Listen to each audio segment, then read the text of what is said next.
ఇక్కడ నావికా దళం సిద్ధం, అరేబియా సముద్రంలో లైవ్ ఫైరింగ్ డ్రిల్, యుద్ధంలో లాగే అసలైన ఆయుధాలతో లక్ష్యాలపై దాడి, మోడీతో నేవీ ఆర్మీ అడ్మిరల్ భేటీ, సింధు జలాలు మళ్లించే ఏ నిర్మాణమైన ధ్వంసం చేస్తామంటూ పాకిస్తాన్ రక్షణ శాఖ మంత్రి అంటా ఉన్నాడు. సో మీరు ధ్వంసం చేయండి, మీ కంట్రీ ఉంటుందా?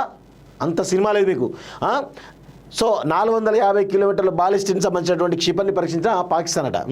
అనుమతిస్తే పాక్లో మానవభావంగా పేలుతా అంటూ కర్ణాటక మంత్రి అంటా ఉన్నాడు. సో ఇక్కడ కర్ణాటక మంత్రి ఎవరున్నారో ఆయనకి ఇమీడియట్గా మానవభావం ఇచ్చేయండి, పోయి చంపేస్తాడు, లొల్లొడుతుంది, పీడ వదులుతుంది. అది నాయకులు ఇట్లాంటి మాటలు చెప్పుడు తప్ప ఒక్కటన్నా ప్రజల కోసం మీరు కనీసం ఆ మానవ బాంబై ఆ పోతే భారతదేశంలో ఎంతో కొంత మేలు జరుగుతుంది. పోండి, అయిపోతుంది.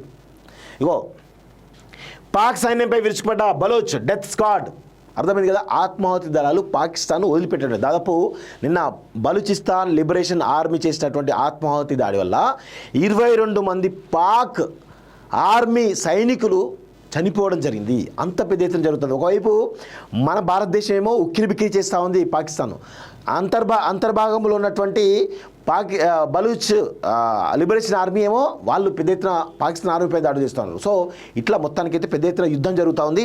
ఈ క్రమంలో పాకిస్తాన్ అయితే విలువలాడుతుంది, చాలా స్పష్టంగా అర్థమవుతుంది. పాల్గామ్ దుర్ఘటన అనంతరం భారత సరిహద్దులో సవాళ్ళను ఎదుర్కొంటున్న పాకిస్తాన్కు బలూచిస్తాన్లో మరో దెబ్బ తగిలింది.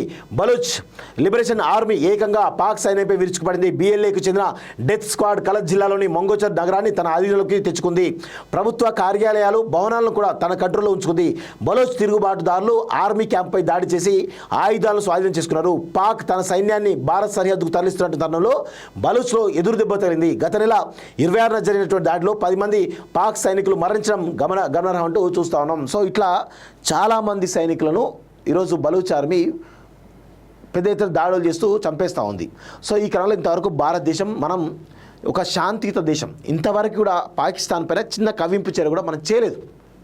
కానీ అక్కడ అంతర్భాగంలో ఉన్నటువంటి బలూచ్ లిబరేషన్ ఆర్మీ అయితే పాకిస్తాన్ ఆర్మీని ఊచకోతగా వస్తూ ఉంది, ఎక్కడ కూడా తగ్గట్లేదు. సో వాళ్ళు ఇక ఆ దిశలో ఇక రేపు మాపు పాకిస్తాన్ కూడా ఖతమయ్యే అవకాశం అయితే కనబడతా ఉంది.